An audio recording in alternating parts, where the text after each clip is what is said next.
Hello and welcome back to Conquest Creations. I'm your host, Jacob Lucas. There has been a lot happening here in the Conquest studios, so I thought it was time for another channel update.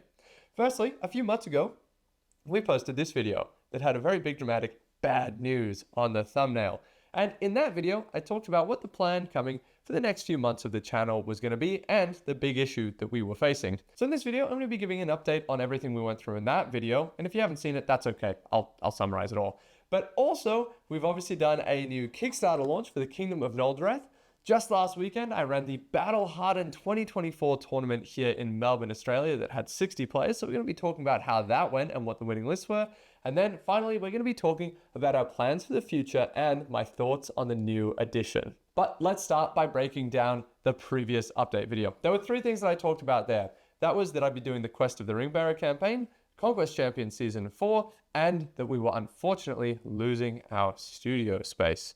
Now, when it comes to the Quest of the Ringbearer, we're absolutely still playing through that. I've decided that a bit more of that is going to be happening as Patreon exclusives rather than here on the main channel, just because it didn't really work that well on the main channel. I was so proud of my Farmer Mega video, but unsurprisingly, it didn't get a ton of views. So some of those small scenarios, they'll just be on the Patreon as exclusives. And of course, on the Patreon, we're releasing a full line of terrain.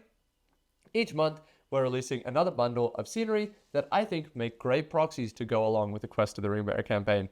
For example, in October, we released our Halfling Farmstead set. In November, it was a little bit of a slow month, to be honest. It wasn't the best month of releases over on the Patreon, but we released some big pillars, some river crossings, a lake, the walls of a mountainous dwarven empire.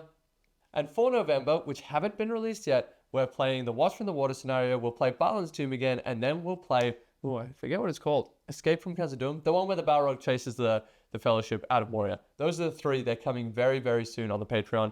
If you back the Patreon at any tier, you'll get access to those exclusive videos, which are coming very soon. And if you go on the Conquest Champions tier, each month you'll get a bundle of scenery. For December, we're going to be playing the Breaking of the Fellowship, and this scenery is already done and ready to go. So we're going to be able to get it released nice and early into the month so you can start printing it straight away. As you can see, it's going to be great for the Breaking of the Fellowship scenario.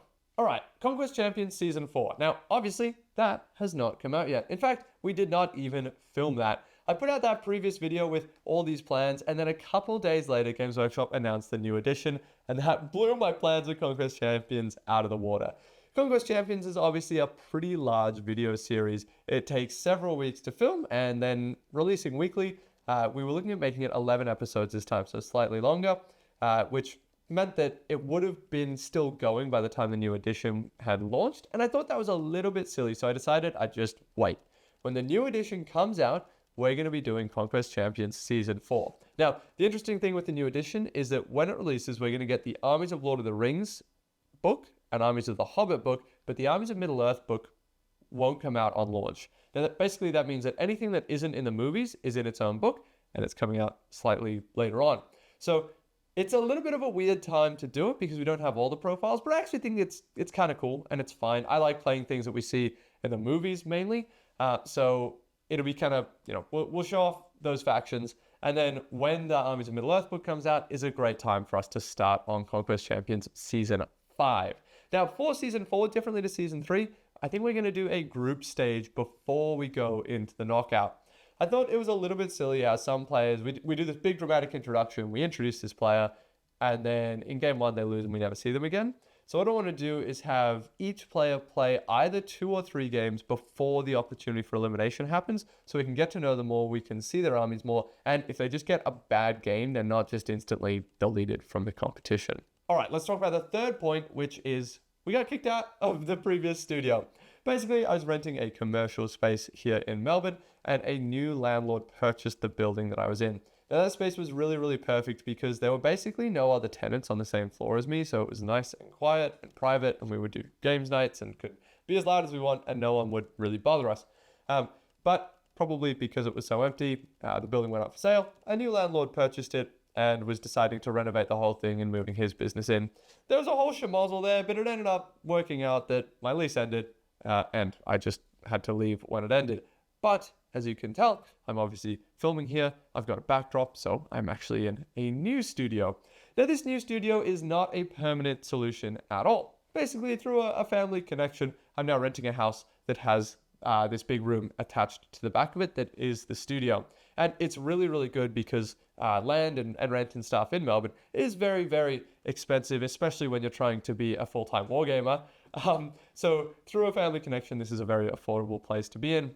But I only have access to it until about June. So that kind of gives us 7 or 8 months from when I moved in here to figure out where we go with Conquest Creations. And that's why for the next 7 or 8 months, I'm going to be pushing as hard as I can to see where we can end up. And hopefully at the end of that, be able to rent an even bigger and better studio space and grow the business and grow the channel.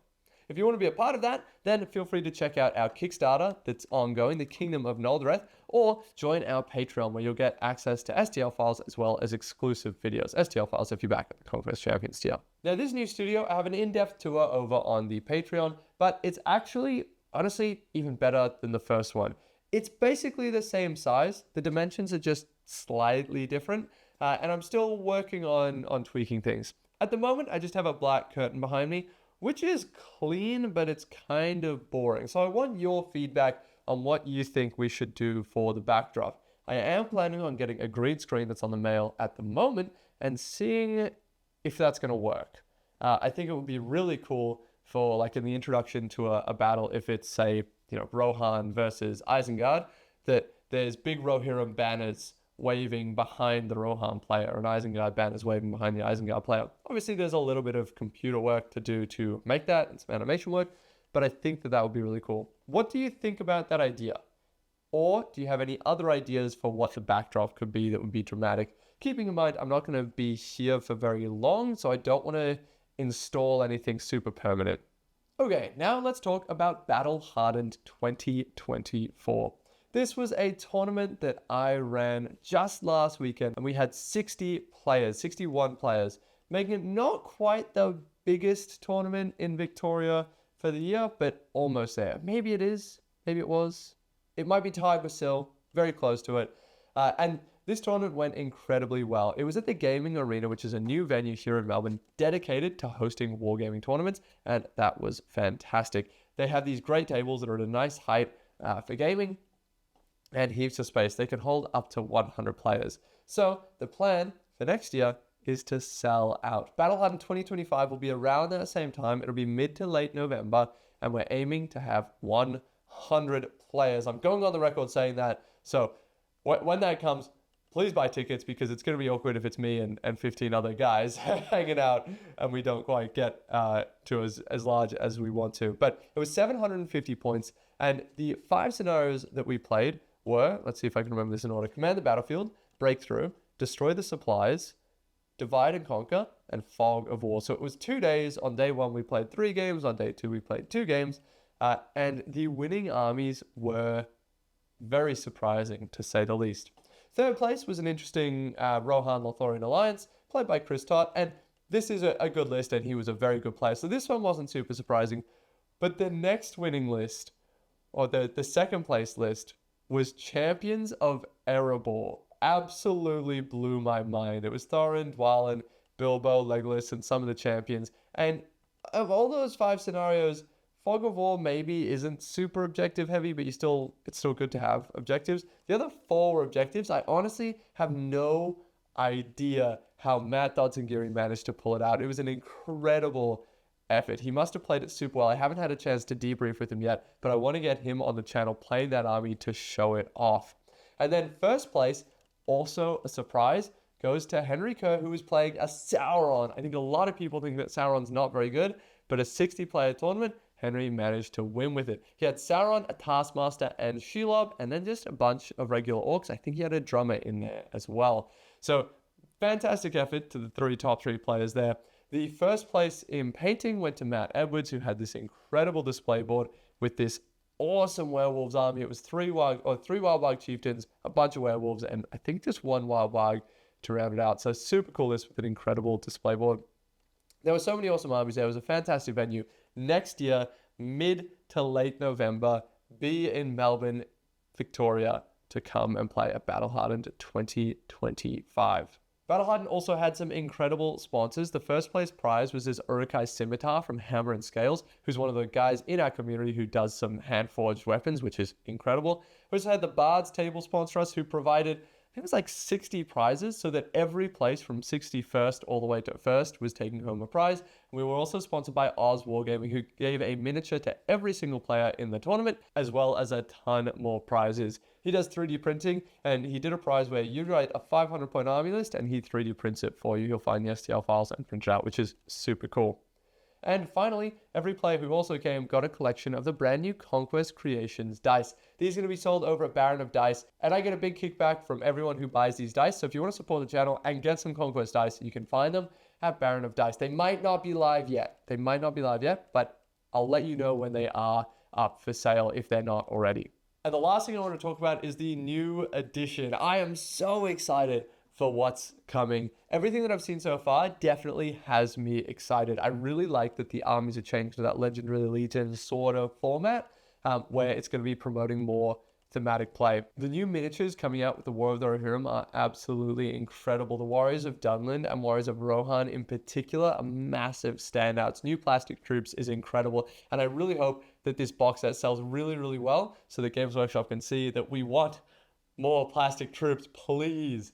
I presume that this is going to be like a test window, see if this does well, then they're going to produce a lot more plastic kits. I really hope that's the case, because after seeing the difference between the old Warriors of Rohan and the new one, I just want everything to get updated. And when the pre-orders go up for the Rohirrim, expect to see a ton of content coming out here at Conquest Creations. We're going to be doing an unboxing video. We're going to be doing the 10 biggest differences between the new edition and the last edition. We're going to be refreshing our how to play guide. When we get the army books, we're going to be talking about the armies that change the most and what we think is going to be the strongest. It's going to be really fun to read through it, make a prediction of what's going to be, the strongest and weakest things, and then see if we're all correct. So expect everything related to the new edition to be happening here on Conquest Creations. And that's everything going on here at Conquest Creations. There's just so much on the way, and I'm really excited to go on this journey with you guys. Now, if you want to support the channel and get some incredible terrain at the same time, the Kingdom of Noldoreth Kickstarter is running live right now.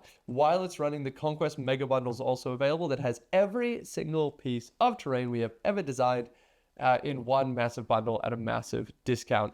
And if you want to get the Kingdom of Noldoreth just by itself, you can also do that and add on any of our other kingdoms. Seriously, I think this Elven terrain is the best terrain we've ever made here at Conquest Creations, and I really, really hope it sells well so that we can continue to grow and continue to build the business up, and in the future, when we lose this studio, get another bigger and better studio. All right, this has been Conquest Creations. My name's Jacob Lucas. Thank you for watching, and keep your eyes open because we've got a lot on the way.